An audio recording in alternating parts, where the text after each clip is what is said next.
2026 FIFA বিশ্বকাপের শিরোপা ধরে রাখার মিশনে প্রস্তুত বর্তমান চ্যাম্পিয়ন আর্জেন্টিনা।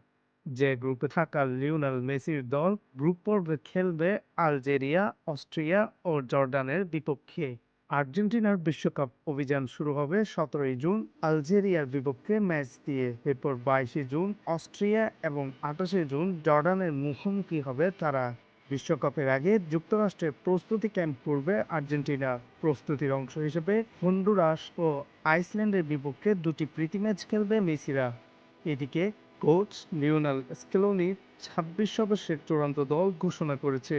2022 বিশ্বকাপজয়ী দলের 17 জন সদস্যকে রেখেই শিরোপা ধরে রাখার পরিকল্পনা সাজানো হয়েছে। আর মেসির জন্য এটি হতে যাচ্ছে কেরিয়ারের ষষ্ঠ বিশ্বকাপ। মাহি সাজিদ, খবর 24।